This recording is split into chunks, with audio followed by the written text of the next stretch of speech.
When you start a car today, you expect the engine to work. No adjustments, no guessing, no manual corrections. Early aircraft engines offered none of that certainty. They failed not because they lacked power, but because they lacked control. Leonard Hobbs fixed that problem. In the early 1920s, the primary limitation of aviation was no longer aerodynamics, it was propulsion. While airframe designs were evolving rapidly, the internal combustion engines powering them remained the critical point of failure. The operational data from this era reveals a consistent pattern: poor reliability, inefficient thermal cycles, and excessive maintenance requirements. An engine overhaul was often required after less than 50 hours of operation. The rapid expansion of commercial and military aviation routes demanded a level of propulsion consistency that current engineering simply could not support. Leonard was not an aviator seeking records. He was a mechanically inclined engineer born in Wyoming and educated in Texas. Graduating from Texas A&M in 1916, his background was rooted in the practical application of thermodynamics and mechanical systems. Hobbs approached the aircraft engine not as a singular invention, but as a complex system of subsystems: fuel delivery, combustion, and exhaust. His engineering philosophy prioritized reliability and volumetric efficiency over peak horsepower figures. He understood that a high-performance engine was useless if the fuel metering system could not maintain a stoichiometric ratio under varying atmospheric conditions.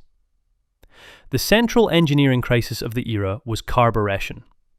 Standard float-type carburetors, adapted from automotive technology, relied on gravity and stable atmospheric pressure to meter fuel.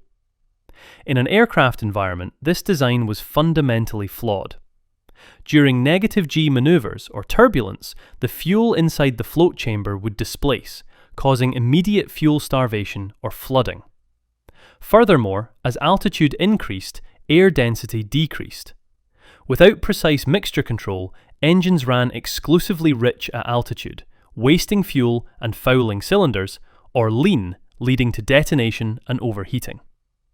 Additionally, the temperature drop caused by fuel vaporization in the venturi often led to carburetor icing, physically blocking the airflow and causing engine failure, regardless of the mechanical health of the pistons or crankshaft. Hobbs entered the field during this specific technical bottleneck. His early work at the Stromberg Motor Devices Company and subsequently with the Army Air Corps focused on the integration of fuel systems. He observed that engine failures were rarely due to catastrophic structural failure of the engine block, but rather the failure of support systems to deliver fuel and air correctly. Hobbs identified that the variable was not just the engine RPM, but the environment in which the engine operated, specifically the changing pressure and temperature gradients of high-altitude flight. He recognized that the existing gravity-fed float mechanics were an engineering dead end for high-performance aviation. By the late 1920s, the engineering parameters were clear. To advance aviation, the industry required a fuel metering system that was independent of gravity and inertia. The question was no longer about building larger engines, but about control. Could a system be engineered to maintain precise fuel-to-air ratios regardless of aircraft orientation, altitude, or temperature? The solution would require abandoning the float carburetor entirely, a challenge that would define the next phase of Leonard Hobbs' career. Having identified that atmospheric variables and gravity rendered the float-type carburetor obsolete for high-performance flight, Leonard Hobbs shifted his engineering focus. The problem was not the engine's ability to generate power, but the fuel system's ability to maintain a consistent fuel-to-air ratio under stress. Hobbs concluded that the engine's power output had to be decoupled from the passive suction of the intake stroke. To achieve reliability, the fuel delivery system needed to be a closed, pressurized loop, independent of the aircraft's orientation or the outside air density. Hobbs' solution was the development of the pressure carburetor, a system that functioned as an early form of continuous flow mechanical fuel injection. In a standard carburetor, fuel is drawn out by the low pressure created by air moving through a venturi. If airflow is disturbed, fuel flow stops. In Hobbs' pressure system, the physics are reversed. The system measures the mass of the air entering the engine using a venturi, but instead of sucking fuel, the air pressure differential acts on a diaphragm. This diaphragm mechanically operates a servo valve, which injects fuel under positive pressure into the airstream. This mechanical distinction solved three critical issues. First, icing. By injecting fuel after the throttle valve, or directly into the supercharger impeller, the temperature drop caused by vaporization occurred in a warmer part of the engine, preventing ice formation on the throttle plates. Second, orientation. Without a float chamber containing liquid fuel, the system was sealed. The engine could operate upside down or in negative G maneuvers without fuel starvation. Third, distribution. Injecting fuel under pressure atomized the liquid into a finer mist than passive suction could achieve, ensuring equal combustion across all cylinders. Hobbs developed these concepts while working with the Stromberg division of the Bendix Corporation. This was not academic research, it was product development for immediate industrial application. The challenge was integration. Hobbs had to ensure this new metering unit could interface with the varying displacement and intake manifold designs of major engine manufacturers like Wright and Pratt & Whitney.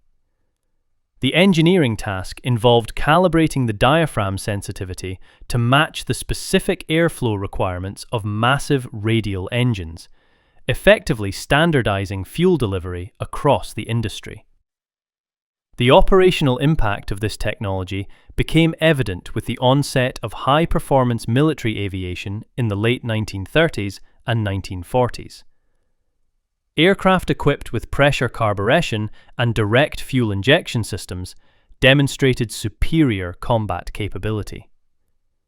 While earlier engines would sputter or cut out during a dive due to float instability, engines utilizing Hobbs' principles maintained continuous power. Furthermore, the precise metering allowed for lean-of-peak operation. Pilots could run engines with a leaner fuel mixture without risking detonation, significantly extending the range of escort fighters and bombers. The reduction in carburetor icing also led to a measurable decrease in non-combat related crashes and maintenance overhauls. This era of development crystallized Leonard Hobbs' engineering philosophy. He prioritized the control of variables over the pursuit of raw statistics. While others sought larger displacement and higher RPMs, Hobbs focused on the thermal and volumetric efficiency of the cycle. His work established that a high-performance engine is defined not by its maximum theoretical output, but by its ability to deliver that output consistently under any condition. This focus on reliability as the primary design goal would become the foundation for his future leadership at Pratt & Whitney. Following World War II, the technologies refined in combat were standardized for commercial and general aviation. The principles of pressure carburation and fuel metering, championed by Hobbs, transitioned from military necessity to civilian standard. The result was a fundamental shift in engine architecture. In general aviation, the unreliable float carburetors of the 1920s began to be replaced or supplemented by precise fuel injection systems. This technological maturation meant that long-range commercial flight was no longer a gamble against mechanical probability. It became a calculable logistical operation. Fuel consumption became predictable, allowing airlines to tighten margins and expand routes. As engine complexity increased, the metric of reliability shifted from flights completed to hours operated. This required a precise method of tracking engine life, realized through the widespread adoption of the Hobbs meter. While simple in function, the recording of electrically activated runtime was critical for the engineering philosophy Hobbs established. Engines were no longer serviced based on guesswork or calendar days, but on exact operational intervals. The time between overhaul became a hard engineering limit. This shift ensured that components were replaced before the point of fatigue failure, enforcing a safety protocol based on actual usage data rather than pilot estimation. Hobbs' true influence was the removal of intuition from engine maintenance. Before this era, engine health was often diagnosed by feel or sound. Hobbs and his contemporaries pushed for a discipline where maintenance was dictated by thermal cycles and precise fuel flow data. This transition to data-driven maintenance transformed aviation from a daredevil pursuit into a systemic industry. Predictability replaced uncertainty. An engine was no longer a mysterious box that might quit. It was a known quantity with a calculated lifespan, provided the fuel and air ratios were managed according to the engineering specifications. Despite these contributions, Leonard S. Hobbs is rarely mentioned alongside names like the Wright brothers or Kelly Johnson. He did not design a famous airframe silhouette. He did not break the sound barrier in a cockpit. His work was internal. It existed inside the cowling, in the mixing of fluids and the regulation of pressures. His contributions are often overlooked precisely because they were designed to be invisible. When a fuel system works perfectly, the pilot does not notice it. Hobbs succeeded because he made the most volatile part of the boring aircraft. Modern aviation inherits this lineage. Whether in a Cessna 172 or a high-bypass turbofan, the requirement for precise automated fuel control remains the central tenet of propulsion engineering. The safety record of modern flight is built on the systems engineering approach that Hobbs formalized. Hobbs did not make aircraft faster, he made them dependable, and aviation could not advance without that.